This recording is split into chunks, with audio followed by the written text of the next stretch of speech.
She whispered into the phone, "I need a husband by 3 p.m., and hung up before anyone could hear her cry. What happened next stunned an entire diner, because the last person anyone expected to stand up was a feared Hell's Angel in a leather jacket. One moment changed 2 broken lives forever. Stories like this remind us that miracles don't always arrive dressed in kindness.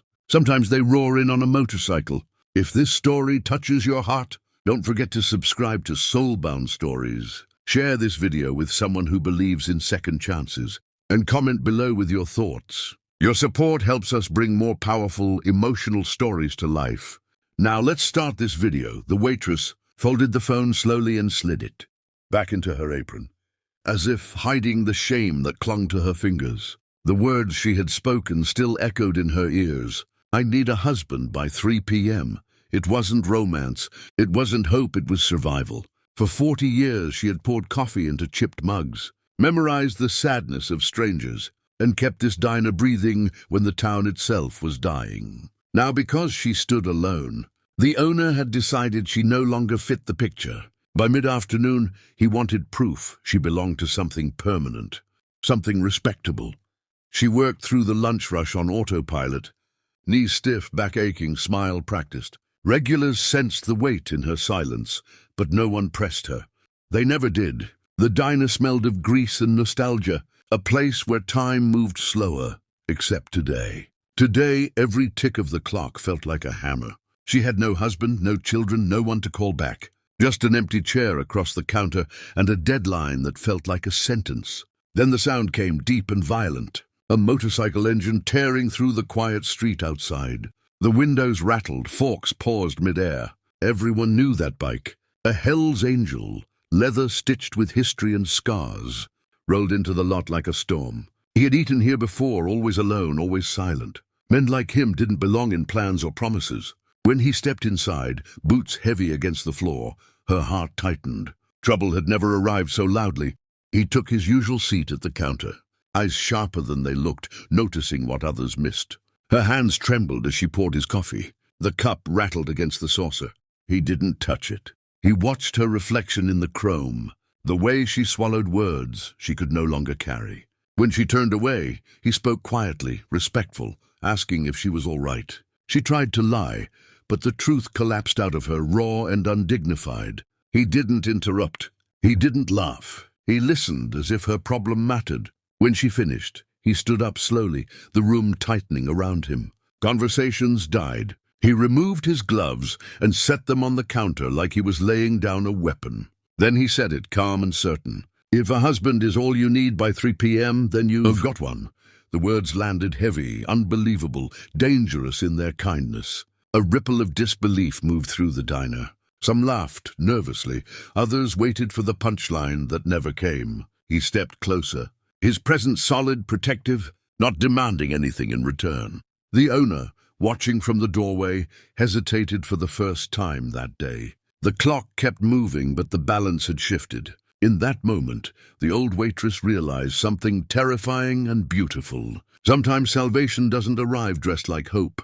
Sometimes it walks in wearing scars and chooses to stand. The owner cleared his throat and stepped fully into the diner, eyes moving between the waitress and the man standing beside her. He asked questions that sounded official but felt hollow, probing for cracks in a story he wanted to believe. The Hell's Angel answered calmly, never raising his voice, never overplaying the role. He spoke of shared mornings, of long nights, of a life built quietly around this diner.